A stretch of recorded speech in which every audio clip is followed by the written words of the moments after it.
정치적 사퇴했잖아. 간섭. 예, 존경하는 동료 의원 여러분, 오늘은 차기 원내대표 선출을 앞두고 열리는 마지막 원내대책회의입니다. 그동안 어려운 여건 속에서도 원내를 책임져 주신 원내대표단 여러분, 그리고 상임위 간사 여러분의 헌신에 거듭 감사드립니다. 또한 당 원내행정국, 정책국 등 사무처 당직자 여러분과 당 수석 전문위원들의 노고에 대해서도 깊은 감사를 드립니다.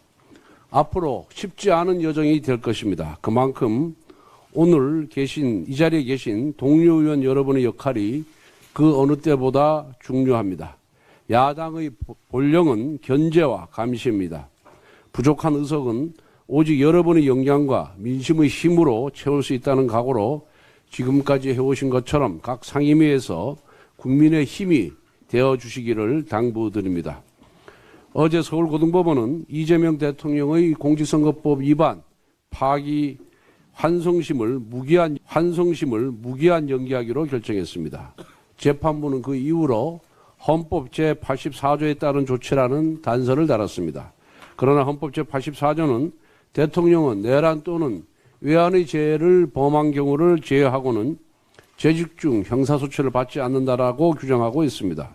이는 새로운 재판을 위한 기소가 불가능하다는 뜻이지 이미 법원에 계류 중이어서 진행 중인 사건까지 멈춰야 한다는 의미는 결코 아닙니다.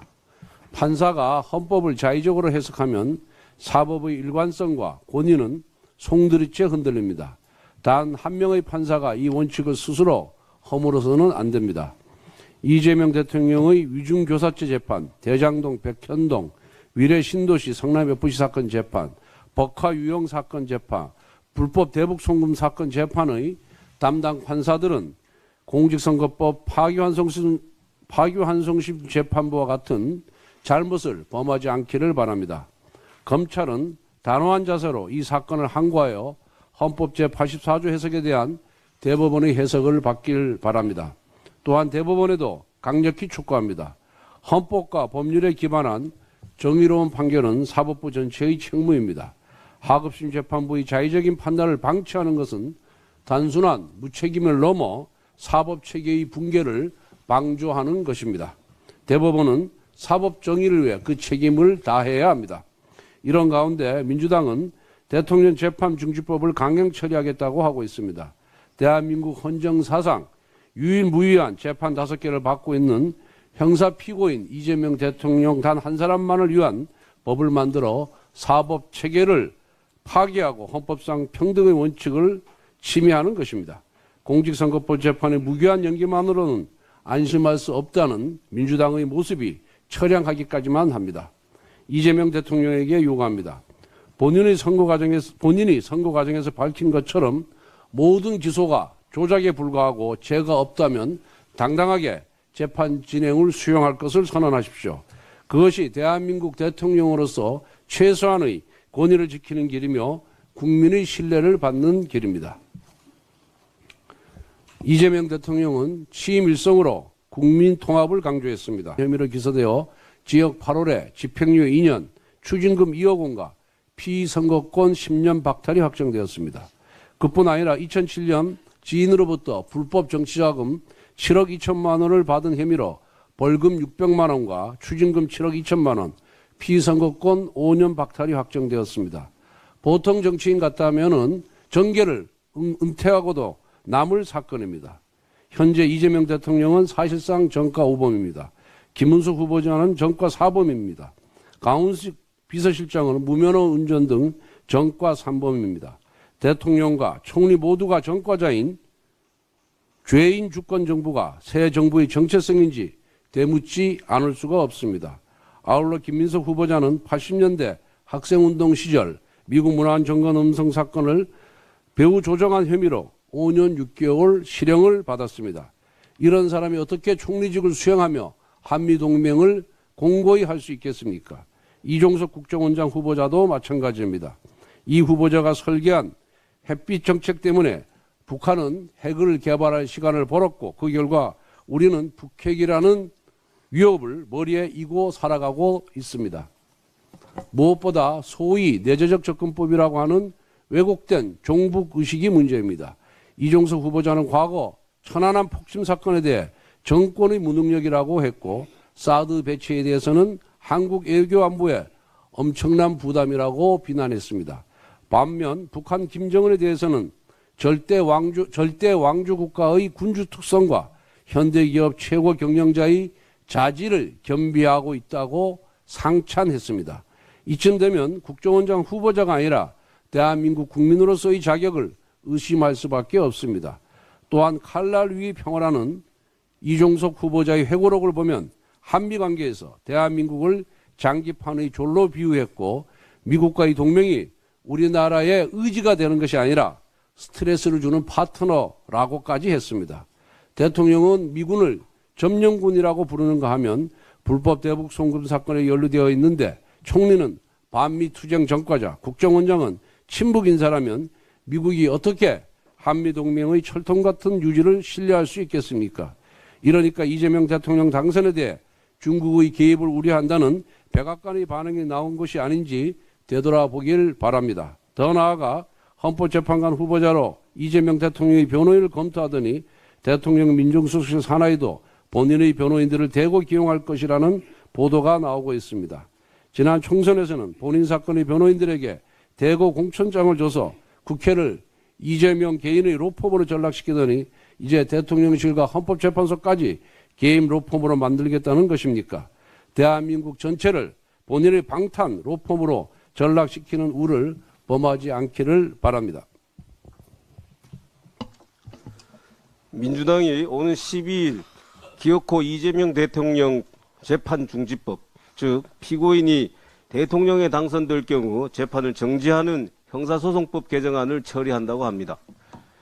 민주당의 대법원장 탄핵 및 특검 추진, 대법관 증원 추진 등의 각종 겁박에 어제 서울고등법원이 피고인 이재명 대통령의 공선법상 허위사실 공표죄 파기환송심 재판을 무기한 연기하는 결정을 하였습니다.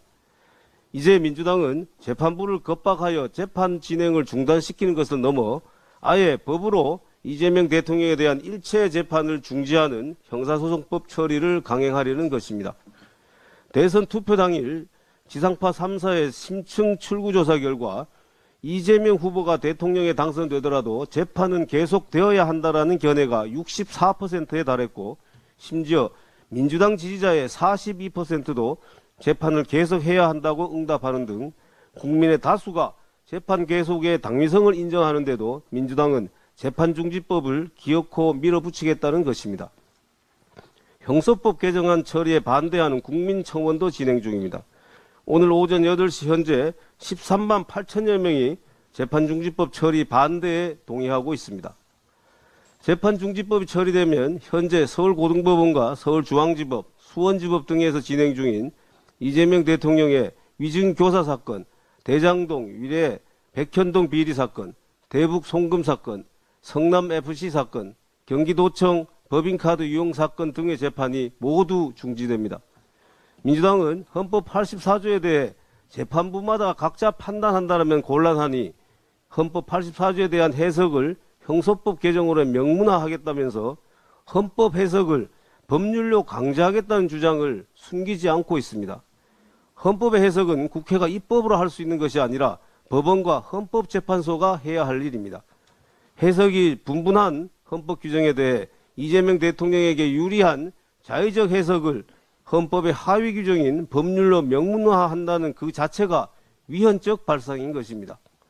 민주당은 재판중지법 외에 이재명 대통령의 허위사실 공표죄 면소 판결을 위한 대통령 면소법, 즉 공직선거법 개정안도 추진하고 있습니다. 비록 어제 서울고등법원의 파기환송심 무기한 연기로 공직선거법의 12일 처리 여부를 저울질하고 있는 것으로는 보이나 결국 민주당은 대통령 면소법 역시 처리할 것입니다. 재판중지법이든 대통령 면소법이든 권력자 한 사람을 위한 입법이 추진된다는 사실 자체가 너무나 부끄러운 일입니다. 독재가 횡행하는 중남미나 아프리카의 개발도상국에서도 흔하지 않은 위인설법이 21세기 대한민국에서 너무나 뻔뻔하게 자행되고 있다는 것에 대해 개탄을 금하지 않을 수 없습니다. 법은 권력자에게든 힘없는 약자에게든 똑같이 평등하게 적용되어야 합니다. 그것이 법치주의의 본질입니다. 이재명 대통령과 민주당은 대통령 취임 일주일도 안 되어 대통령 방탄 입법 강행 처리를 추진함으로써 우리 헌법의 기본 질서인 권력분립의 원칙과 법치주의를 완전히 무너뜨리고 있습니다. 우리 국민의힘은 이재명 대통령과 민주당의 위헌적 법치주의 파괴 행위에 대해 결코 좌시하지 않을 것입니다. 재판중지법과 이재명 대통령 면서법의 부당성에 대해 전 국민들께 적극적으로 알리고 이 대통령 재판 계속을 원하는 다수 국민의 뜻을 받들어 끝까지 투쟁할 것입니다. 이상입니다.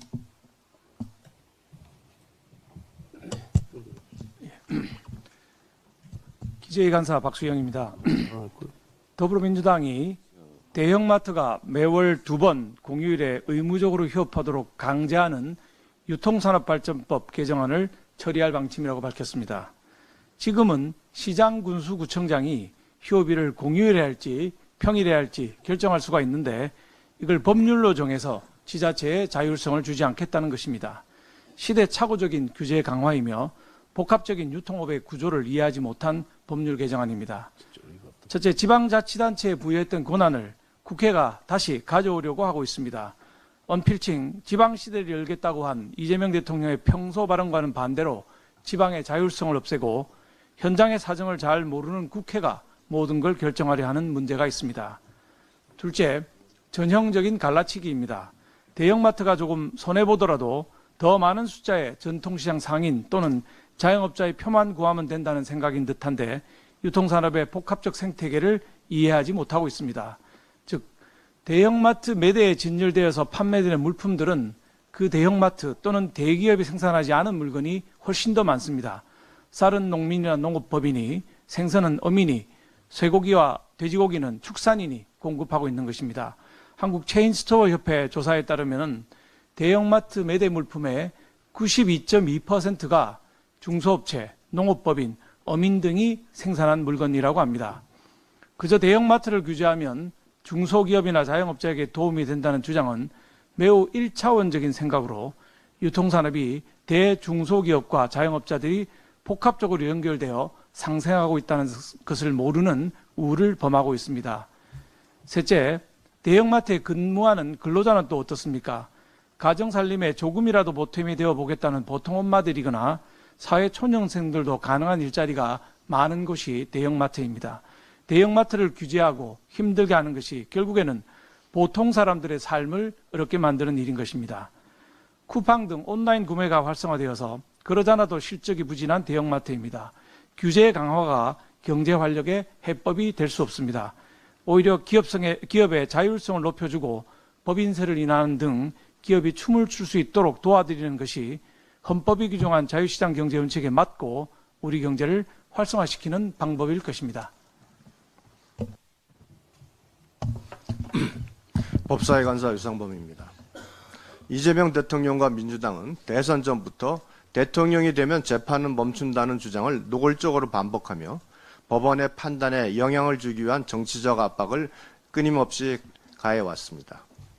2025년 5월 1일 대법원이 이재명 대통령의 공직선거법 유죄 취지로 파기환송한 후 이재명의 민주당은 대법관 탄핵 추진, 청문회 개최, 대법원장 특검법 발의, 이재명 면서법, 이재명 재판중단법 등 사법부에 대한 포괄적 조치를 일방적으로 자행했고 이재명 대통령 당선 10시간 만에 국회 법사위 소위에서 대법관 30명 증원안을 일방적으로 상정 의결하기까지 했습니다. 결국 이재명 정권의 압박에 굴복한 서울고등법원 형사 7부가 6월 9일 헌법 제84조에 따른 조치라며 이재명 대통령의 공직선거법 위반 혐의에 대한 파기환송심 재판을 사실상 무기한 연기하는 치욕적인 결정을 하였습니다. 재판부는 헌법 제84조를 근거로 대통령이 되면 재판도 멈춘다는 논리를 펴고 있으나 이는 헌법 체계를 무시한 자의적 해석입니다. 헌법 제84조는 내란 외환의 죄를 제외하고 대통령에 대한 형사상 소출을 금지하고 있으나 여기서 소출한 공소 제기를 의미할 뿐이지 이미 기소된 사건의 재판 절차는 포함되어 있지 않습니다. 오히려 헌법 제68조 제2항은 대통령이 고리된 때 또는 대통령 당선자가 사망하거나 판결, 기타의 사유로 그 자격을 상실할 때에는 60일 이내 후임자를 선거한다고 명시함으로써 대통령도 판결로 자격을 상실할 수 있음을 전제로 하고 있습니다. 이는 대통령 재직 중에도 재판이 계속될 수 있다는 헌법적 전제를 반영한 것으로 민주당과 서울고법 형사 7부의 주장대로라면 이 조항은 아무 의미 없는 규정입니다. 또한 헌법재판소법과 범죄인인도법 등 관련 법률들도 소추와 재판을 엄격히 구분하고 있으며 헌법 제65조 역시 탄핵소추와 탄핵심판을 분리하여 규정하고 있습니다. 이 역시 입법자가 의도적으로 기소와 재판 절차를 구분하고 있다는 점을 명확히 보여주는 예입니다. 서울고법이 헌법 제84조를 근거로 공직선거법 위반 혐의 재판을 중지한 결정은 헌법 제11조의 법 앞의 평등 원칙을 정면으로 위배한 것이며 대통령이란 이유로 법적 책임을 회피할 수 있다는 특권적 발상에 사법부가 동조한 것이나 다름없습니다. 그러나 분명한 것은 국민들은 이를 결코 용납하지 않는다는 사실입니다.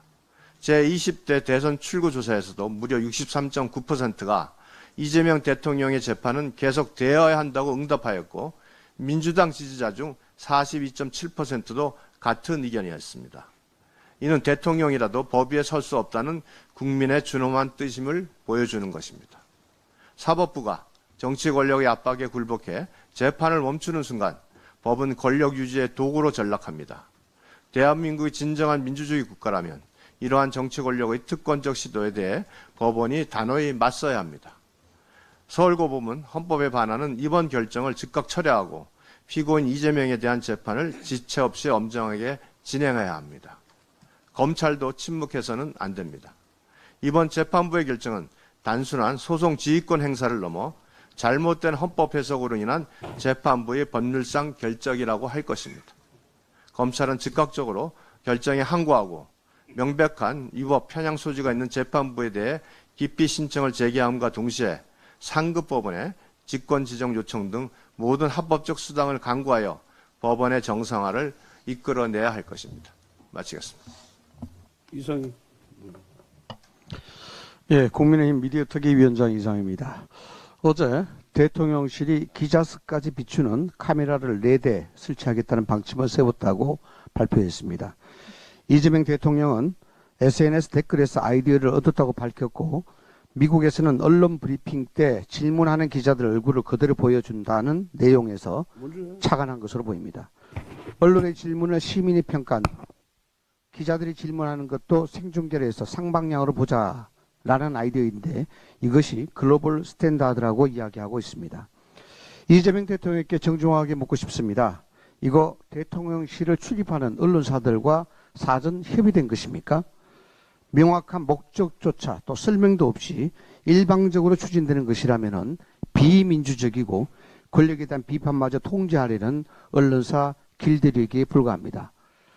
만약 예민하거나 민감한 질문을 기자가 했을 때 대통령실에서 제대로 된 답변을 하지 못하거나 이재명 대통령의 심기를 거스르는 질문을 했을 때 기자를 향한 카메라들이 이른바 개딸들의 좌표 찍기 매개체가 되는 것입니다.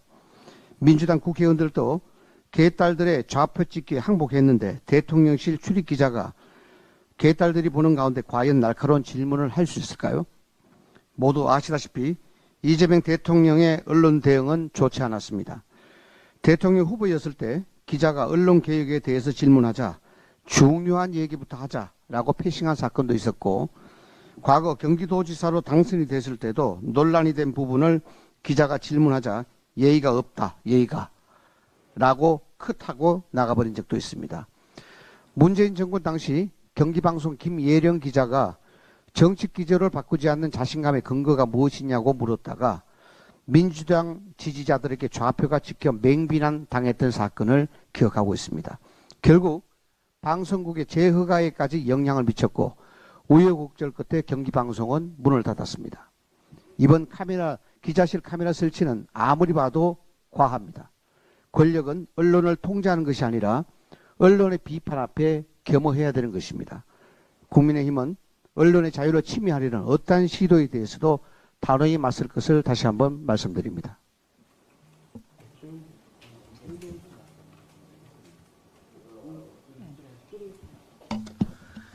예, 행안위 간사입니다. 민주당이 추진하는 지역화폐 추경안은 이재명 파퓰리즘의 신호탄입니다. 이번 지역화폐 추진 계획을 보면 규모만 해도 무려 15조 원이 넘습니다. 전 국민에게 25만 원씩, 특정 계층에게는 추가 지원까지 포함되어 있다고 합니다. 그러나 문제는 이 어마어마한 돈을 어디서 조달할지, 어떻게 효과적으로 사용할지에 대한 진지한 고민이 전혀 없다는 것입니다. 민주당은 지역화폐를 통한 소비 진작을 주장하지만 과거 이재명 경기도지사 시절에 추진했던 사례를 돌아봐야 합니다.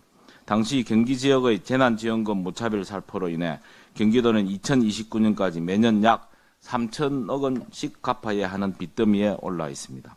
빚은 고스란히 경기도민의 몫이 되었습니다. 이번에도 똑같습니다. 대선 때 호텔 경제학으로 전 국민을 어이없게 하더니 나라 국가는 안중에도 없이 퍼주기만 하면 경제가 돌아가는지를 아는 모양입니다. 이렇게 준비가 부족한 상태에서 속도만 앞세우다 보면 결국 재정 낭비와 혼란만 가중될 것입니다. 또한 지역화폐는 특정 업종 솔림 현상과 같은 문제점을 여러 차례 드러냈습니다. 경제 활성화보다는 일부 특정 사업체에만 이득이 돌아갈 것입니다. 코나아이의 주가가 한 달 동안 3배가 되었습니다. 지금 국민이 원하는 것은 일회성 현금 살포가 아니라 지속 가능한 민생 대책, 실효성 있는 경제 정책입니다. 민주당이 정말 국민을 위한다면 재정 건전성을 무너뜨리는 지역화폐 중심의 무분별한 파퓰리즘 정책부터 즉시 중지해 줄 것을 강력하게 요청합니다. 이상입니다. 네, 외통위 간사 김건희입니다. 한인 동포가 밀집해 있는 로스앤젤레스 지역에서 미국의 이민 세관 단속국이 대대적인 체포 작전을 벌였고 이에 반대하는 시민들과의 충돌이 격화되면서 1992년 LA 폭동 이후 처음으로 주 방위군이 투입되는 사태로까지 번지고 있습니다. 우리 국민의 안전과 권익 보호에 대한 우려가 커지고 있습니다. 주 LA 총영사관에 따르면 트럼프 행정부 출범 이후 최근 4개월간 구금된 한국인이 영사면담을 요청한 사례가 발생하고 있다고 합니다. 또 우리 유학생들의 비자 취소 또는 신분 종료 사례도 보고되고 있습니다. 이는 우리 동포들의 일상과 유학생들의 학업과 미래에 직접적인 위협이 되는 사안입니다. 지난 5월 말부터 중단된 유학생 비자 발급이 열흘 넘게 재개되지 않고 있는 상황도 심각합니다. 8, 9월 미국 대학의 개강을 앞두고 있는 수천 명의 유학생들이 비자를 받지 못할까 발을 동동 구르며 불안에 떨고 있는 현실은 우리 외교 당국이 결코 외면해서는 안 될 문제입니다.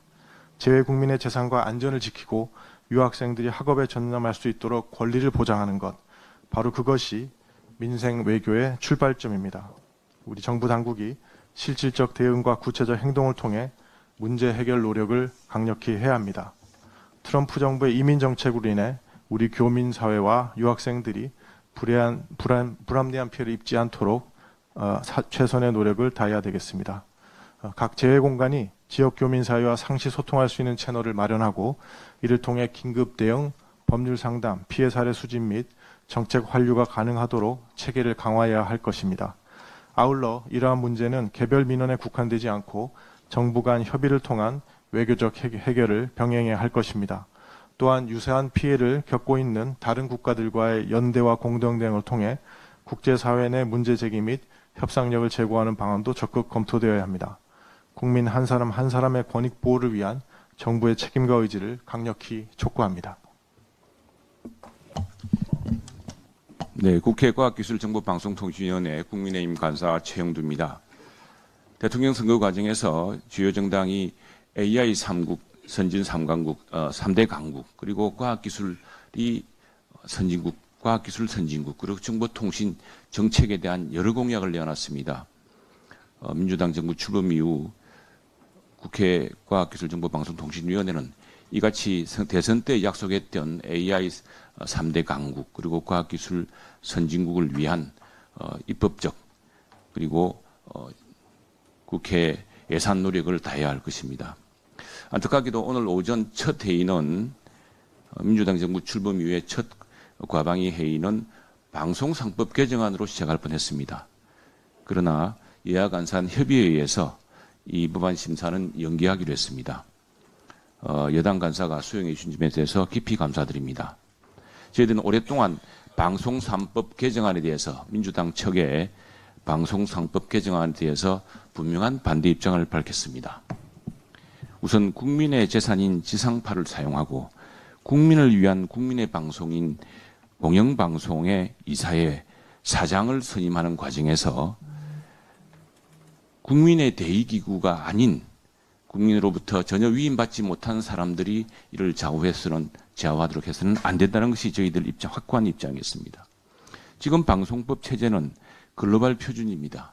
그동안 수차례 정권 교체가 있어 왔고 여야가 바뀌었지만 이 같은 방송 거버넌스는 선진국의 기준에 맞춘 영국의 BBC라든가 일본의 NHK, 독일, 미국에 맞춘 표준이었음을 다시 한번 강조합니다.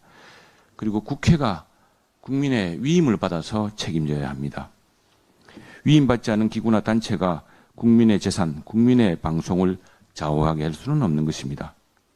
국회가 제 역할도 못하고 국민의 기대에 한창 모자란 것도 사실이지만 새로운 여야 협치로 국민의 기대에 부응해야 합니다. 방송 종사자라는 이름으로, 방송 전문가라는 이름으로 위임받지 않은 기구나 단체가 방송을, 특히 공영방송을 좌우하려고 해서는 안 됩니다. 이런 사정 속에서 방송성 내에서 비정규직의 비극은 이어졌고 고 오여한나 사건의 경우가 대표적이었습니다. 이제부터 여야가 협치로 국회 과학기술정보방송통신위원회는 국민의 재산인 지상파를 보다 알차게 활용하고 국민을 위한 방송이 제대로 될 수 있도록 함께 노력하도록 하겠습니다. 이를 위한 입법적 노력도 보완이 필요하다면 계속하겠습니다. 하실 말씀 있으시죠? 네.